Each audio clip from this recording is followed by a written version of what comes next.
Hello and welcome everyone. I hope all of you are doing well.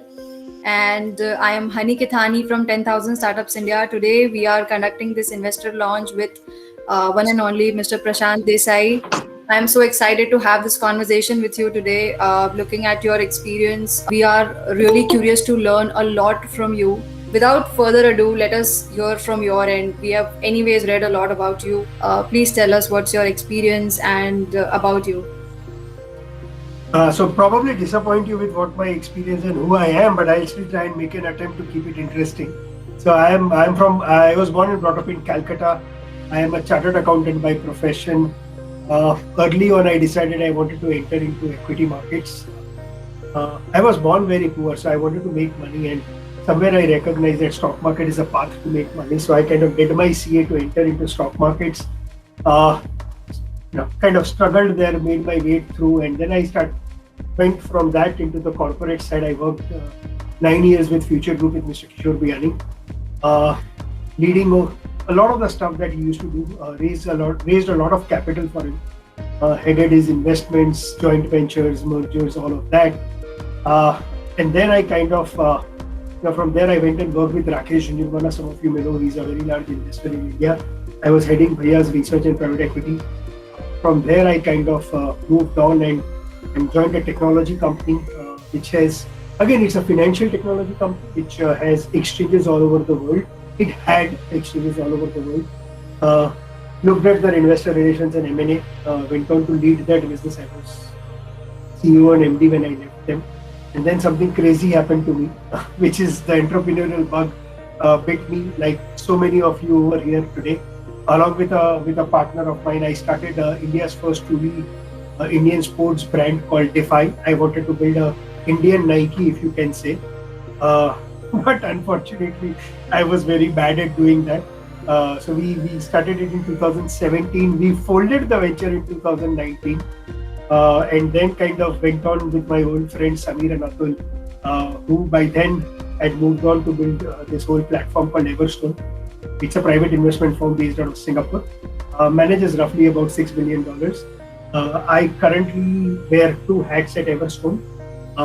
The first hat that I wear is I head the exits or capital markets at Everstone, and second hat that I wear, I'm currently seconded onto Burger King to head their strategy. So that's in short about who I am. On the personal side, I started running in 2013, so I won't use the word avid, but I'm a amateur half marathoner. I love to read. I'm a trained speed reader, and off late I have started trying to give back to the society through my financial literacy education initiative through all my social media accounts. So that's who I am, Honey. Back to you. Thank you so much. You're truly an inspiration in terms of your work experience as well as personally. I mean, a marathon, I should really think about that because that would be something which is good for our health as well. Okay, so let us go ahead and discuss, get into some technicalities now. So, through your experience, can you tell us how do large private equity funds shortlist prospective companies to invest between 100 to 250 million US dollars? I mean, what is the background? What do you do exactly? We as you can say new entrepreneurs or aspiring entrepreneurs would like to learn a lot about it. Sure. So I will take a step back for you to understand this. So what happens is, first you have to ask yourself, where do private equity get so much of capital to invest? So you took a number of 150 to 250 million dollars. Say let's take a midpoint $200 million. If I were to do 10 deals, it's about $2 billion of capital, which is roughly about 15,000 crores. So all these capitals comes from investors all over the world. In our parlance, we call them as LPs or limited partners. Now that's the starting point of where to invest. When I go to these LPs to tell them, give me capital to deploy capital for you, they will ask me a lot of questions. And these are large, wealth providers, somebody like a Harvard pension scheme or a CalPERS or Abu Dhabi Investment Authority, sovereign funds, GIC at Singapore. So what essentially happens is when we go, we are also actually pitching to them, give me your money. At which point of time we have to tell them where we will invest this money. I can't go and say, give me the check, I will invest where I want. So we have to come forward and tell them what my expertise is. Why is it that I like a particular sector? So it all starts with there, and then we have to stay the course. We can't kind of move from there. So just to give you a perspective about Everstone, so it will help you build an analogy. So we, for example, identify only 5 sectors. We will not do anything beyond these 5 sectors. So first, which we kind of now developed an expertise, is what we call as tech services. So anything in the tech services, BPO, digital BPO, front-end e-commerce businesses, not commerce, but on the technology side is something that we like that space. So tech services is our first part. Second piece that we like is pharma. We've developed over the last 10 years a significant expertise in healthcare, but within healthcare, we kind of define what we want to do. Third piece that we like is financial services. Fourth, if you are investing in India, you have to like the consumer space because the playing demography. And fifth for us is what we define as expert-oriented, old economy companies, something like a SpecChem and things like that. But we will not do anything beyond that. So for most private equities, the list of not to do will be far longer than the list to do. And then, if you look at our team, we have a senior MD across each vertical, and they have teams within them. Their job is to then narrow these pieces down. If I tell you consumer, it's a very large play. But when we go to our LPs, we define what consumer, what teams we will play. So for example, the teams that we want to play is emerging India, somebody like you. What do you like? So your focus, probably you are far more thinking about health, wellness. So that's one space we want to play. We see a very interesting emerging scenario where a lot of unbranded to branded transition is happening. So we want to play that theme. Then we want to play the direct to consumer theme, which is on the digital, but on the consumer side. So we kind of narrow it down, and then we start identifying which companies that we want to work with. Because these guys have been there, done this for 10, 15 years, they generally know what are the deals, what are the companies that are doing, and then we through investment bankers will go and kind of approach them. But doesn't matter whether it's a seed capital, somebody who's just starting and I'm writing a check of 100,000 rupees, to a private equity writing a check of 250,000. The questions that we ask before investing are common, because that's how we analyze a business, and it's very common sense. The first question we would like to ask is, what problem are you solving? Which means how big is the opportunity, differently put. Second question we will want to ask is, how big is the problem? The bigger the problem, the better for us. And is this problem going to get bigger as the world moves on, or is it going to get smaller? Which gives you a sense of, is the opportunity growing and how is it growing?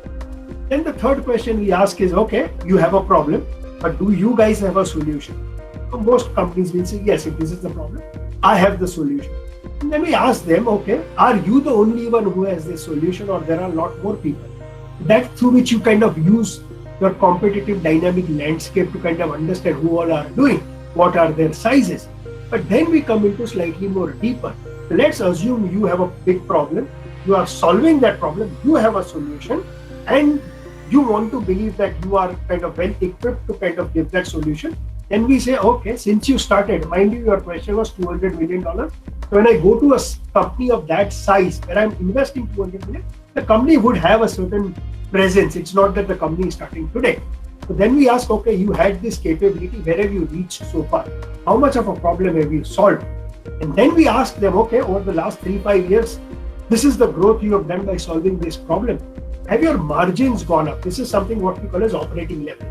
We will not invest in a business which either cannot grow or scale, and to which scale if we don't get operating leverage. So all of that, and then obviously the final question is, okay, everything could be great, but what if it is an overpriced asset, which means the valuations are high? We will say thank you very much, because it's never good to buy an overpriced asset. And sometimes where we are today in terms of the market euphoria, you will get tempted because you will read about other people doing it, and that's where your discipline comes in. So from that perspective, most of these things are kind of standard. Doesn't matter if tomorrow you were to come and say, invest 100,000, these are the questions.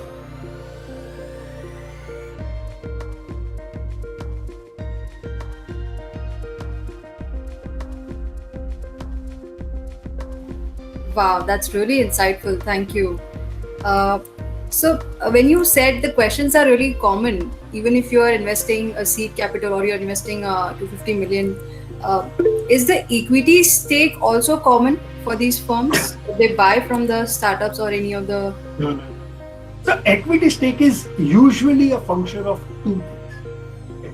The first thing is a function of, let's go with the example that you get $200 million, right?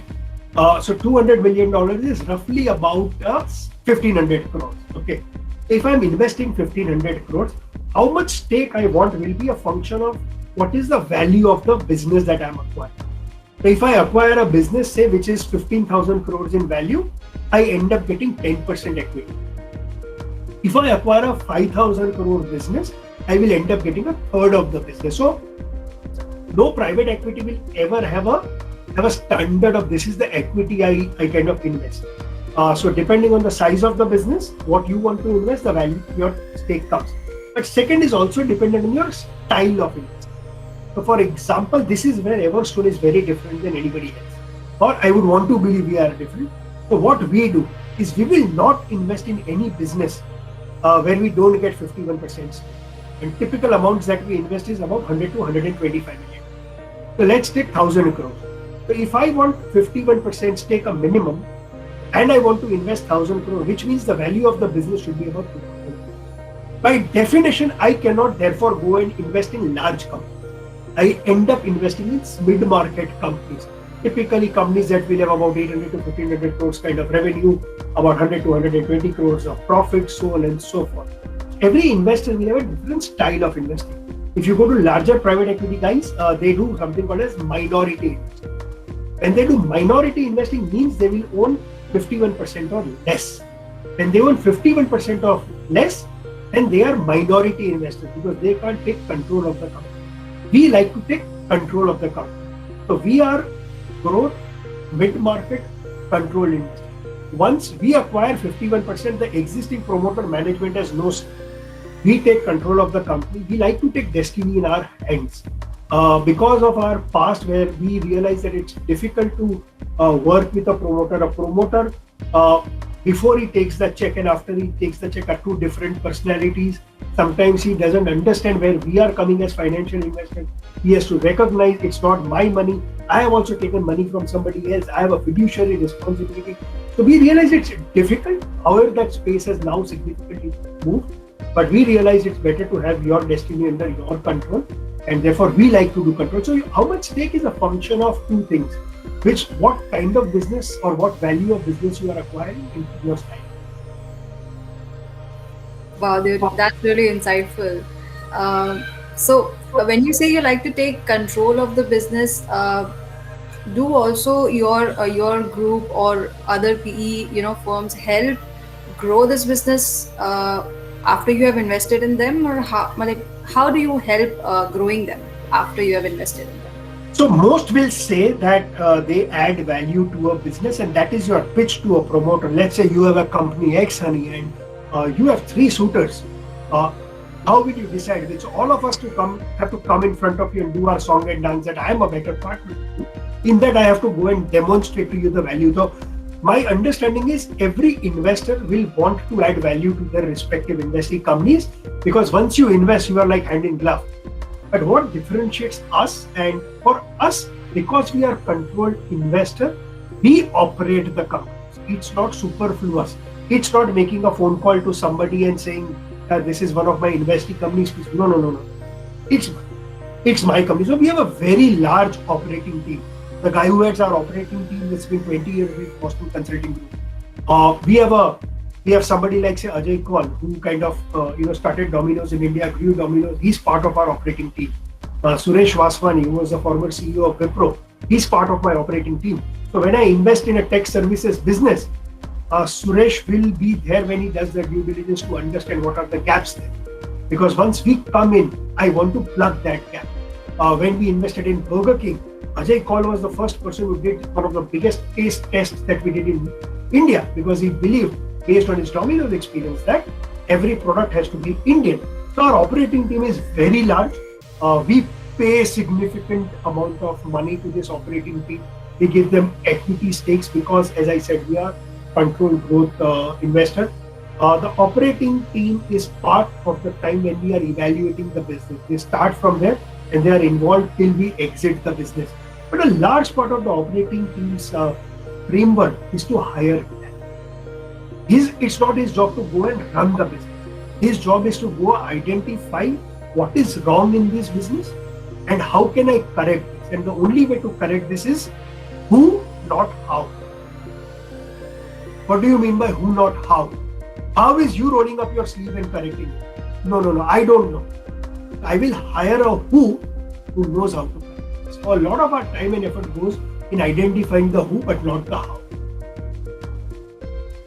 Wow, that's an amazing point that I have learned today, that who is more important than how you have to run your business. That's of course very important. And how do this PE funds and your firm like yours, do you take exits after some time, or do you also look at IPO exit plan? How do you make your exits in these companies? Yeah, because I had exits, I will say that's the most important part of private equity business. But jokes aside, exit is what gives value to your ultimate investor. He has given money to you. Why? Because he wants you to make money on the money that he has given and he wants the money back. He doesn't get the money back till we sell a business. We say this in our private equity business that it's very easy to write a check, but it's very difficult to get somebody else to write a check. Because then at that point of time you have to go through multiple. So if you typically look at somebody like us or anybody, your exits will fall into three buckets. So let's say, for example, we run a hospital in Pune called Sahyadri Hospitals, and we own almost 90% of that business. If I want to exit Sahyadri, I can't do an IPO. Because if I try to do an IPO, I will sell 30, 40, 50% during the IPO. The balance stake is with me that I have to sell over a period of time. In stock market, there is a capital market risk, so on and so forth. So typically where we own 80-90% of the businesses, what we try to do is search for a strategic buyer. So for example, I will go to a Manipal Hospital, Fortis, all of these guys, because they are also looking to grow, to acquire. The second bucket that we look from an exit are larger private equity. So I said we are mid-market. There are much larger private equity firms than us. KKR. You have Blackstone, Brookfield. So, for example, we sold 2 of our business in the last 6 months to Brookfield. Business has significant growth left. We made it to a point where it makes sense for him to now acquire, because his minimum check he wants to write is 500 million. So the second bucket who we sell to are private equity, are seniors, if I can use it. Third bucket is the IPO. If our stake is between 40 and 60%, so for example, Burger King is a business we took public. We have another NBFC called Indostar, which we took public. We have 4 more companies now doing their IPOs. So these are the typical 3 buckets that a private equity like ours will look. But my sense is most people will fall into these buckets. But it is important to recognize that till you exit, everything is on paper. I may say my ex business is worth so much. It is not worth that. But till somebody writes a check, it's not worth it. It's worth 0. Because till I exit, I don't get money. So from that extent, exit becomes very powerful. It also becomes the timing of that exit. If I sell the same asset today at a value, and after 1 year, if I sell it at the same value, I have lost 1 year. And all this from my ultimate LP's perspective is very good. When we go to raise money, we have to tell them what will be our strategy of exit, not in terms of strategic private equity and IPO. No. In how many years will you exit? And I have to follow those timelines. If I don't, they will ask me questions. It's not, when you raise money from institutional investors, it's not easy. So that's why you will see larger private equity guys will have a different process.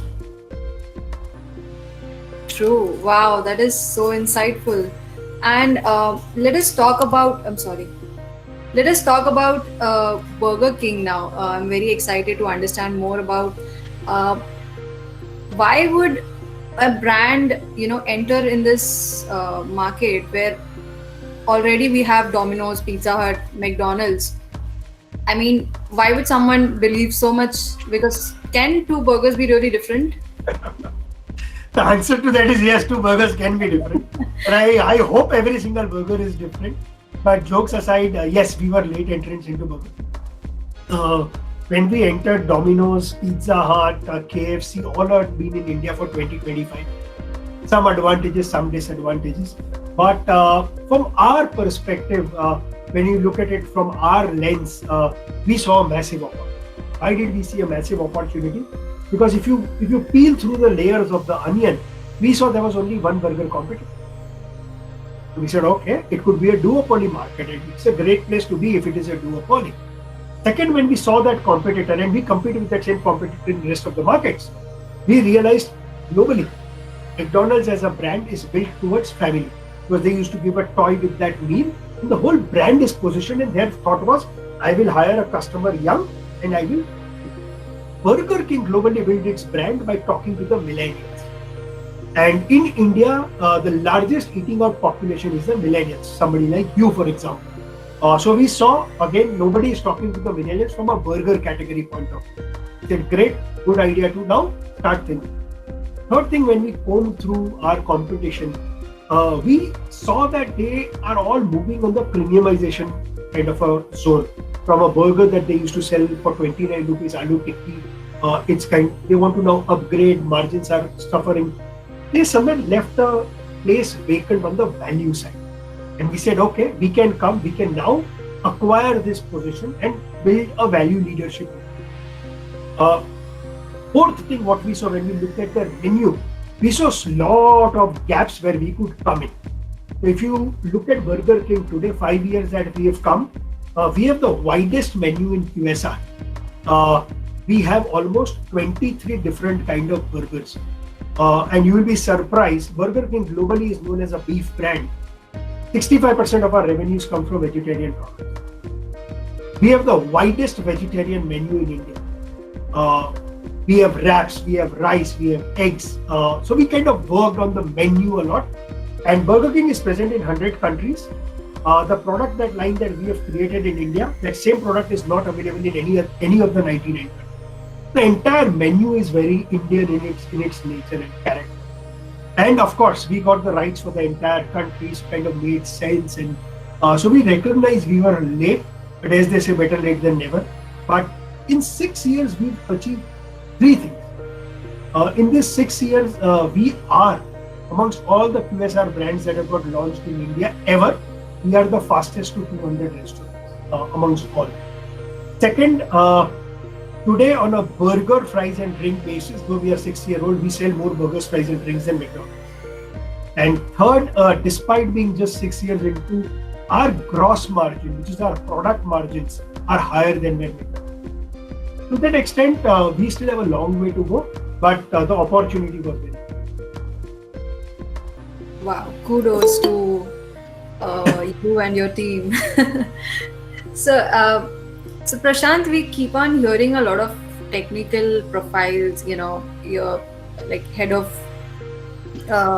M&A, investor relations, just like you, people have different designations at this stage of management. So what are the day-to-day operations of these profiles? Can you just throw some light on that? So strategy, my designation is head of strategy and investor relations and M&A at Burger King. So a lot of people think that I will be operationally involved in the business. No, I don't get involved in the operations. That's the part of the operating team because they have expertise doing that. As head of strategy, my responsibility is to go 30,000 square feet above the ground to see the smaller decisions that are taking, how does it impact the company at a macro level. One thing you have to understand, we are not in the business of selling. We are only in one business, is to create value for our shareholders. Okay, so I have to see each of the decisions that is being taken at the operating team. Will it result in creating higher value? How does it result in creating higher value? As they say, beauty lies in the eyes of the beholder. You may think you are doing something great, but if my investors think what I am doing is not great, my value comes down. So as head of strategy, I get involved in that. One of the roles that I play is to ensure that capital is allocated correctly. When I was with Rakesh Bhaiya, one of the things that we did one big exercise and we realized the biggest amount of wealth destruction in companies or listed companies happens because of wrong capital allocation decisions. Just to give you an example, Raymond was running a brilliant branded business. Arvind Kamsi sets up a denim plant. Suddenly, Raymond gets very excited with denims as a business. He was running a 50% ROI business. He used the cash that a 50% ROI business was generating and set up a denims plant which was generating 8% ROI. Raymond's market cap came down by 70%. He may be, Gautam Singhani may be thinking, I am doing a good thing by getting into denims. But if the perception of what you are getting into is wrong, so as head of strategy, I kind of have to look into all of those pieces. M&A, again, very important, interesting. There was a McKinsey study that did globally, any country you take, 85% of M&A results in shareholder value destruction. So we have to be very conscious of which business I am buying, why am I buying, and will my external investors view it. So it's a much more strategic, larger role. And as investor relations, yes, my job is to, whatever the company is doing, I need to communicate what they are doing to the investors in a language in which they understand, which includes both institutional investors and retail investors, and both have very different understanding and mindset. So yes, sometimes titles can be confusing, but largely my belief is some of these roles are far more above 30,000 kind of roles than kind of rolling up the sleeve. But Wow, that's a lot of pressure. Okay. So, like you mentioned earlier, in 2017, you made the jump from being CEO and MD of a large listed technology company into starting a truly Indian sports brand, Defy. What made you take this plunge, and why did you shut this down so soon? yeah, it's a sensitive topic for me. But to be very honest, and I will be honest to your audience, the answer was greed. I was very greedy at that point. When I made money, and when you make money, you think you are Midas. So that was that phase of my life where I probably thought everything I will touch will turn. As I told you, I was a half marathoner. I saw an opportunity there, partnered with the former MD of Puma. We both realized, and we created a great product. We had a design center in US. Our designers were ex-Nike and New Balance designers. We had a development center in China. We were so confident that our business will do extremely well that somewhere that confidence became arrogance. And I don't know if some of you play Teen Pakti or cards. The best card is Teen Ikke, right? 3 S's. We thought we had 3 S's, whereas the cards were still blind. And because we had so much of arrogance about that we are holding 3 S's in our hand, we went very aggressive. We opened 17 stores in 7 cities of India in 3 months' time. We were exclusive with Amazon. Hardik Pandya, Farhan Akhtar, Anil Kumble were our brand ambassadors. To that extent, we left no stone unturned, but we were extremely aggressive because Teen Ikka hai to go all in, right? Buy what we for it. And then customer came and gave us one chapak on our face saying, boss, you think you built a great product, I think you built a shitty product. And retail is the business where your costs are fixed. If your revenue doesn't come, you start bleeding. We lost 30 crores in 30 months. And we not raised a single rupee of money. The entire money was what we had earned over the last 25 years of our life.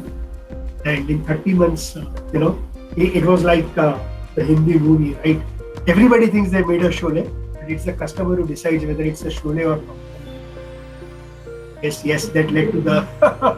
That's why we shut down Defy. The only better sense prevailed that we were not arrogant about shutting it down. But वो बहुत बोलते हैं ना, बहुत मार लगती है, then you learn it the hard way. We learned it the hard way. Life moves on. I will enjoy never stop. At least it got me a chance to interact with all. Happy to share the experiences, and I'm glad that you accepted what happened and moved on. And of course, right now you're at a very good stage of your life, definitely. So, do you think you'll ever become an entrepreneur again? So one of the books I was reading was interesting. It says, "Never say never." I will never say, okay, I will never become an entrepreneur again. Looks tough, given my baggage that I carry.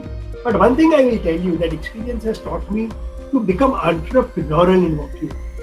I may not be an entrepreneur, but I will be entrepreneurial in everything I do. And for me, entrepreneurship is all about taking risk. Today at Everstone, I take certain calls which are inherently risky, and that venture taught me to do that because I have this saying which I use in my social media a lot. A brilliant web series I watched on Arshad Mehta, and Pratik Gandhi says, risk hai to ishq hai. And I think that's what entrepreneurship teaches you, risk hai to ishq hai. And I feel I may not be an entrepreneur, but I will be an entrepreneur. Definitely. But there's risk everywhere. I mean, even your job is not easy, job that you're doing right now. So, risk is a part of life, I must say. And while we were discussing earlier, you also mentioned that you're coming up with a book. Can you tell us a little bit about it? So the book is exactly what we spoke, why I failed. And two thoughts to that. One, I believe, and Warren Buffett has said this, it is good to learn from your mistake. It is better to learn from somebody else's mistake. And I want, I thought behind writing that book first is that I made a lot of mistakes. And I want other people to go through my mistakes and don't make the same mistake. You are welcome to make new mistakes. But at least this is what I have suffered. Arrogance, overconfidence, skin in the game. There are a lot of stuff that I write about, very honestly, so that people don't make that. Second, of course, is another thing. When I was searching during COVID for people like me who have failed, what I realized, it was difficult to find on the entire digital platform people talking about failure and mistakes. And I was quite aghast at this because as a society we look down upon failure. They say that success is often celebrated. Failure is an orphan. It's that kind of a. And I said, if I go back into my life, entire 25 years, even childhood, we've all learned only by making mistakes. And if mistake is this big a guru or a teacher, why are we scared about talking about those mistakes? I'm hoping through the book to start a conversation around mistakes, get mistake into societal center stage, and let people share their mistakes because it has the potential to do a lot of good. So that's my book, releases on 3rd week of August. So yes, it's one attempt. Let's see. I hope it's not like Define. Hello. Not at all. I have a question from Prashant. Mohit, I would request you to kindly stay on mute till we go on a Q&A session. Okay. This session Ali, is- let him ask. He's Okay. to ask. Go ahead, please. So Prashant, I have one question. You just said that there is a difference in the mindset of institutional investors versus retail investors. Can you shed some light on what this difference in mindset is? When I was talking about mindset, I was talking about my talking to them, right? So if you look at a typical retail investor, it could be a housewife. The retail investor could be somebody who has a business of his own into electronics, into somebody is an auto ancillary, somebody like that, right? It could be a student. When I am talking to them about Burger King as a business, I have to bring it down to his level to explain. I can't expect him to have the mindset of an institutional investor. So for example, when I talk to the head of say the CIO of SBI Mutual Fund, Vasan has been studying QSR for last 15 years across the world. He understands that business. So when I talk to him, I have to rise myself to that level to match him. But when I talk to a retail investor, the responsibility lies in me to make it very simple to him so that he understands the nuances of my business. So that's what I know. Honey, go ahead. I got it. Thank you so much. Thank you, Mohit. And I think, as you said that, I am totally convinced with this thought when you said that pain is the touch point of growth. Because if you look at your life by going 30,000 above in the air, and then you look at your life, then you realize that the moments where you were at the bottom rock, you were at the rock bottom in your life, those were the moments when you actually grew in your life. So I completely agree with this thought. Thank you. Appreciate it. Sorry, Honey. Thank you, Prashant. So let us understand more about your role as head of research and investment for Mr. Jhunjhunwala's office.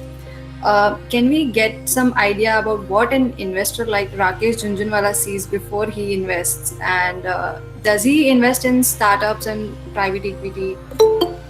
also? I called Rakesh Bhaiya as so I was reading this book by Jim Quick, and he mentioned that a lot of people kind of connect intelligence to IQ, and he says that's not necessarily true. Of course, IQ is one form of genius, but he listed out 6 different kind of geniuses. Somebody like Oprah Winfrey, who's a blaze genius, who has the ability to connect with people. And he spoke about something called as a tempo genius. For me, Rakesh Bhaiya is a tempo genius. Tempo geniuses are people who have the ability to look beyond what you and I can't see. And if you actually, because I spent 3 years there, I think it comes from the fact that he reads a lot. He's a voracious, and that is what is common to him and Warren Buffett. Warren Buffett reads 1,000 pages a day. In my view, Bhaiya would be reading something similar close to. Now, what happens when you are a very avid reader? Your brain is getting a lot more information to process. And brain's ability to make connections is very different than your and my brain if we are reading, say, probably 15 minutes a day. So he is able to see things which a lot of people can't see. And that is what gives him conviction. So he is known for his conviction and he is known for his patience, which is what you require to be a long-term investor. I'll just give you an example. And it was fascinating for me.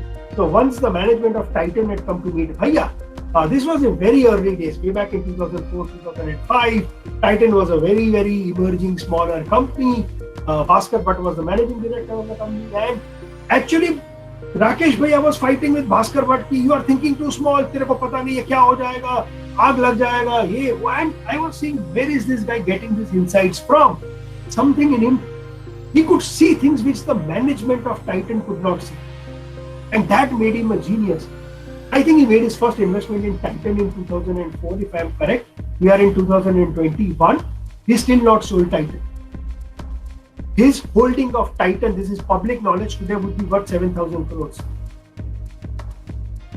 So that is the genius called Rakesh Jhunjhunwala. And it's not that every stock is Titan, but his ability to see things. Sometimes he's also wrong. He invested in a company called A to Z.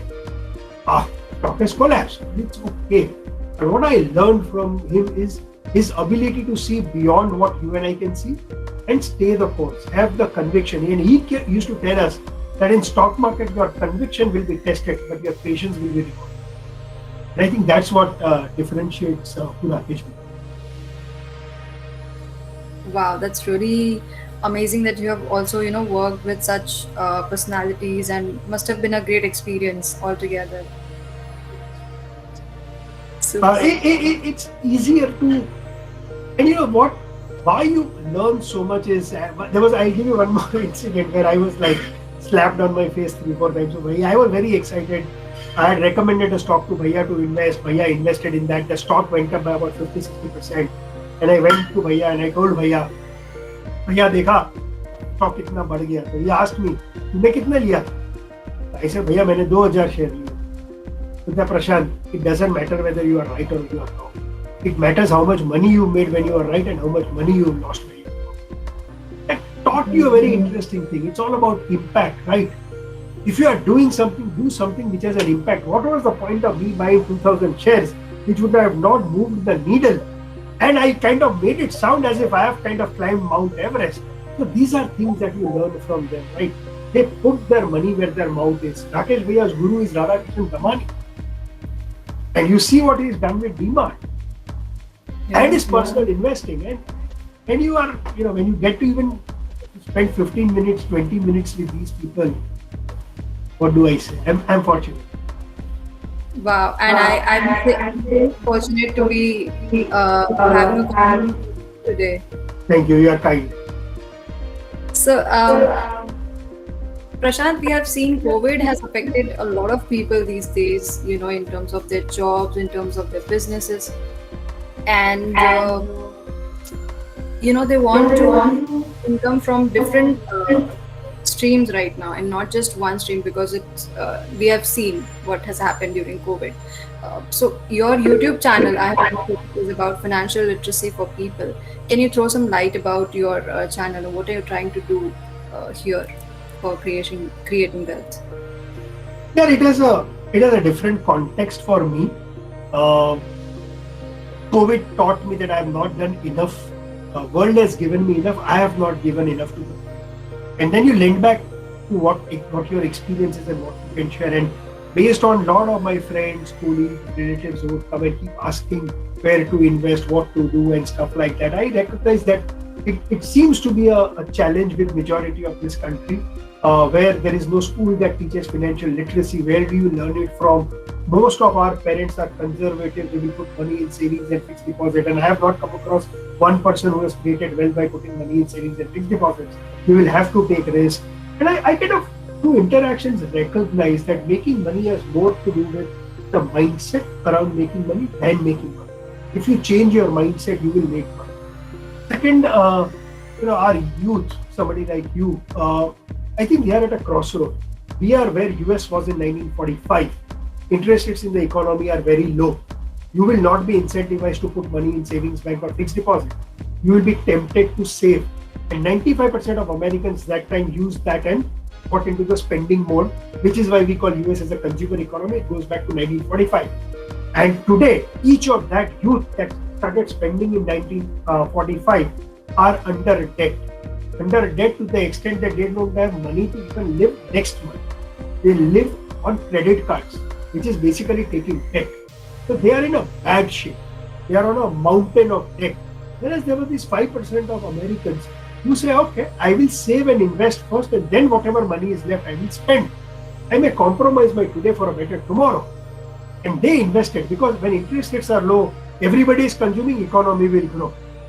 And if economy grows, your markets will grow. And they invested in stock markets. And today, if you look at all the millionaires in America, 95% of those millionaires are these 5% people who saved and invested. And people like you are now facing that question. My idea is, can I share with them this piece so that they all become very wealthy?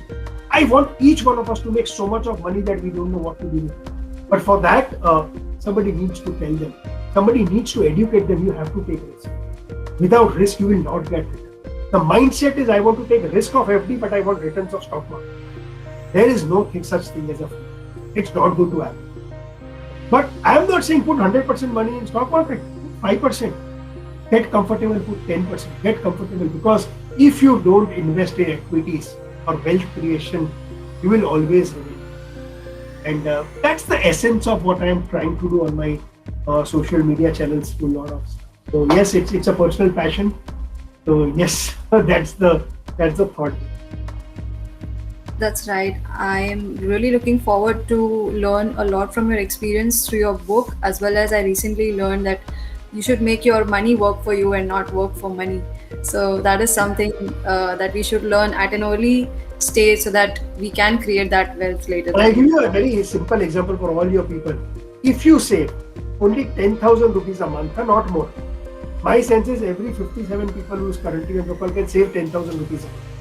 Do you know what that amount will be in 25 years? 1 crore. Yes. And let's assume at that point of time, if you save only 10 lakh rupees, it becomes 10 crores. So in 50 years, you will have 10 crores. But people don't understand. It requires discipline every month to put that 10. But that's the challenge, or that's the problem that I'm hoping to give some solutions. I did see your videos and learned a lot from them, and that's why I was really excited to have this conversation with you today in detail. So let us take a few questions from our audience. They have written some questions in the chat. I'll just go through it. Okay, so this is one interesting question. Why investors are not interested to invest in esports, even in the COVID situation? So it's not about the sector or a business. The reasons could be two. One could be it's too early in the stage where the investors are not being able to understand the business model. As I said, go back to the first thing that you asked me. Investors will enter into your company to make money. If you as an entrepreneur can demonstrate to them that in the next 3 to 5 years, they will double their money or triple their money, why would an investor? So it's both ignorance at an investor and inability of an entrepreneur to explain their business and the business model. Third, I also feel when I put money in seed or similar kind of a businesses, one thing I look for is, has the entrepreneur invested money in it himself? What is his skin in the game? If it is so exciting, ask your father to sell the house and invest. But what I have seen is two things are happening. Because every day on Economic Times you read so and so has raised so and so money at so and so valuation, you tend to think getting money is easy. It's not easy. When we write a check, I know the amount of work we do before we write a check.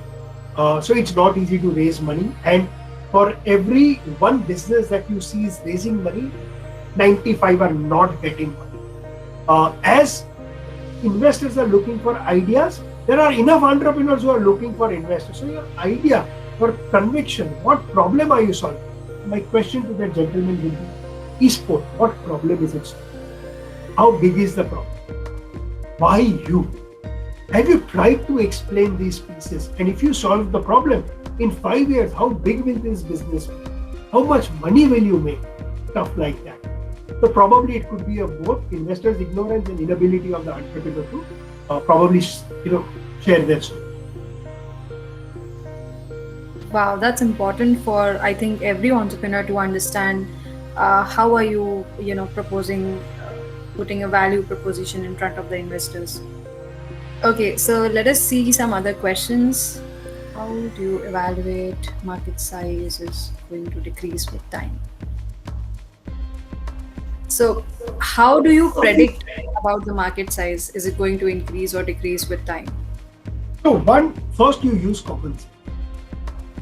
The common sense is uncommon these days, but for example, let's take Burger King as an example. The question that you ask yourself is, look at India, 1.3 billion people, but that's not my market size. I'm only looking at millennials. All of us will have millennials in and around us. We will chat with them. Do you think you will eat more burgers going forward or less burgers? Will you eat out more or not? So that gives you anecdotal feedback. So we call this as the attractiveness of the industry. So first is anecdotal. Then there are enough agencies that do this work. So for example, when we decided to get Burger King into India, we were talking of putting $100 million. So we hired McKinsey. We paid McKinsey $1 million, 7.5 crores, for them to do this study.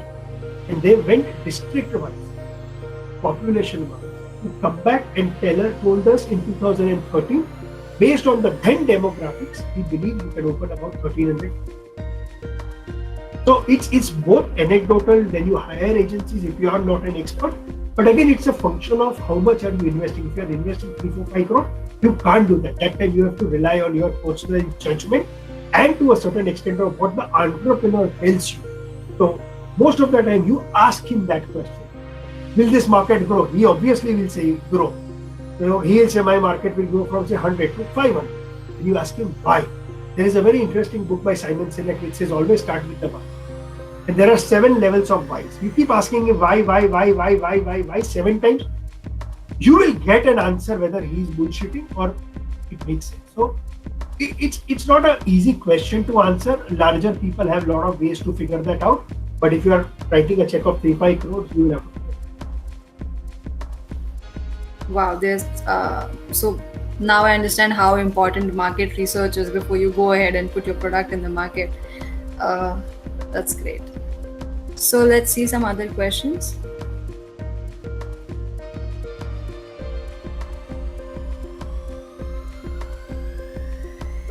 For a seed stage company, controlling 51% will be a steal. It will be nice if investors can be easy with early stage startups. Okay, so and it's true. His point is valid. So as I said, we don't do seed investing. We only do private equity 1,000 crore check sizes plus. But the seed is what? Somebody who's writing the first check. It's the seed that you are putting in the ground. Typically, these guys will not have more than 50%. Their ask will not. So we don't do seed investing. We don't do venture. We don't do early stage private equity. As I said, our minimum check sizes are 1,000 to 1,500 crores. We take 51%. So the business has to be at least 3,000 crores of value. If the business has to be 3,000 crores of value, it should be making 150, 200 crores of EBITDA, so on and so forth. So we don't do seed investing. We have a joint venture which does seed investing called DSG Ventures. When Deepak invests, he will not ask for 50%. He will take between 10 and 20%. but he will write the first check, which will not be more than 500,000 rupees or maximum probably 25. True, that's true. That's a complete different sector altogether. So, do we have any other question? Okay, we have some questions here. Which type of companies do investor usually invest in? A unique idea where the cost of customer acquisition could be higher, or a big improvement and automation in an existing solution with some automation plus manual processes. So it's like asking me, who do you like more, Katrina Kaif or Deepika Padukone? Their beauty lies in the eyes of the beholder. So there will be certain investors who probably would prefer the former. Somebody will prefer the latter. As I said, it depends on the narrative that the investor has told his investors where he is going to focus on. So just to give you an example, if somebody like a SoftBank or a Vesper Ventures were to come in, they typically like the former kind of. But if you go to Intel Capital and stuff like that, they will like the second kind of money. So it's not that you can't put all investors in the same bucket. Everybody has their charter, and therefore, if you show an investor a deal which is not part of his charter, not part of his expertise, like not what I do. We keep getting investment opportunities in e-commerce space, but that's not my area of expertise. So I say I don't understand. I will not do. Like personally, I don't invest in crypto. Why? Because I don't know it. I don't understand, and it's okay. The good thing is, and this is something called Harshad Mehta had once told, that if you are a true entrepreneur, and he told me this very interesting story about gold and water. How many of you, and please if you can raise your hand and tell me, how many of you can live without water? Mostly no one of us, right? Physically. How many of us can live without gold? Right? What is the price of gold? What is the price of water? Gold is definitely expensive. Right. So he told me this too. He said, I can actually price water to the price of gold. And he gave me an example. He said, take water to Dubai. Water becomes gold. Because they don't have water, it's a very hot country. So where I am coming from is, depending on what you have, take it to the right set of investor. Scarcity of the idea, you will get more people. If you are, for example, Shaadi.com, if Shaadi.com has 500 men registered and 20 women registered, the women have a choice, right? But if it's the other way around, if there are 500 women and 40, the men will have a choice. So these are some of the things you have to ask yourself. What is your idea? Is it scarce? Is it large enough? And package the story. Then go to the right set of investors. If you think you have water, you want it to become valuable, go to Dubai. In India, nobody will give you more than 10 rupees for water. That's how an entrepreneur needs to think, and which is why entrepreneur's job is not to think. His job is to build a business. Which is why you hire experts, you hire investment bankers. Will help you. Wow, such an easy way to understand such a complex thing. Thank you for that. And our next question is, do B2B business get investments? Absolutely. I'll give you an example. I don't know if you've heard of a company which is listed called Dixon Technologies. So Dixon Technologies makes air conditioners, televisions for other brands like a Samsung and an LG. It's a pure B2B player. Do Google search whenever you can. The stock has gone up by 10 times in last 1 year. It's given 1000% return in last 1 year. And the reason is B2B business. So you are wrong. When you think of business, don't think of it whether it is B2B, B2C. Look at some very simple metric. If you have invested 100 rupees, how much money are you making? We call that as return on investment. If you are, so Dixon, despite being a B2B business, operates a 30% EBITDA margin business. His ROI is 50%. You put money in fixed deposit, you get 5%. He's getting 50% of the capital he has raised. The fancy for this. It's not about the business, but the inherent quality or characteristic of those businesses. So it's not about B2B or B2C. True. I mean, that is some There are some great numbers.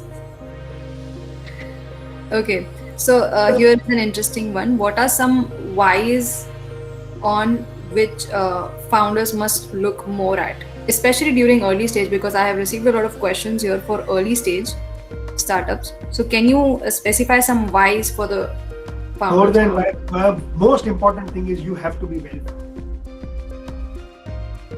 Capital is the blood of a business. If you don't have capital, you will shut down. So first you have to understand how much money you have and in how much time will you exhaust this money. Will this last you? So Bill Gates, even today, he had a rule that he wrote when he was in the garage trying to set up Microsoft, that at any given point of time, Microsoft will have money to pay salaries for the next 8 months. What is your number? You decide. 2 months, 3 months, 6 months, 12 months, 2 years. You have to be well funded. If you are well funded because you are in a business, there will be ups and downs. But if you are well funded, for all the startup, seed, venture guys, don't worry about your dilution. Because if your business becomes very large, it doesn't matter whether you are owning 5% of the business or 7%. You will still end up making. But ensure you have more capital than what you require.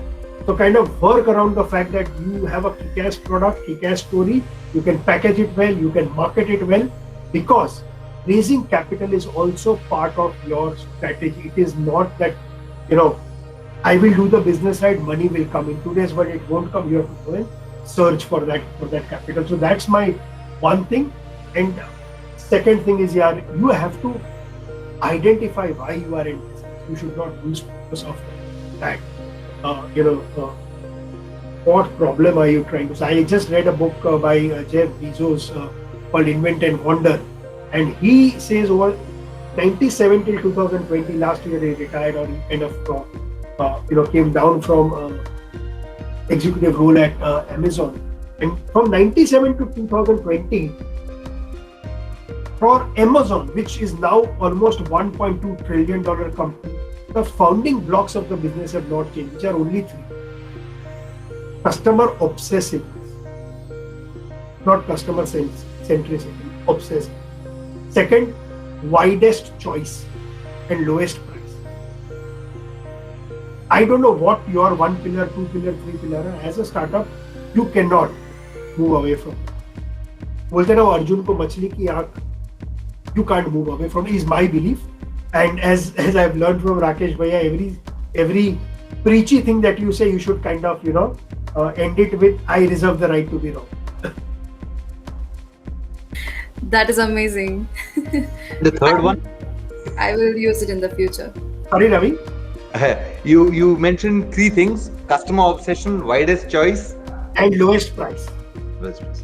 And Ravi, very interesting, he writes something. He said, whereas companies all over the world are trying to figure out what is going to change, which will create an opportunity over the next 10 years, Amazon only looks at what is not going to change over the next 10 years.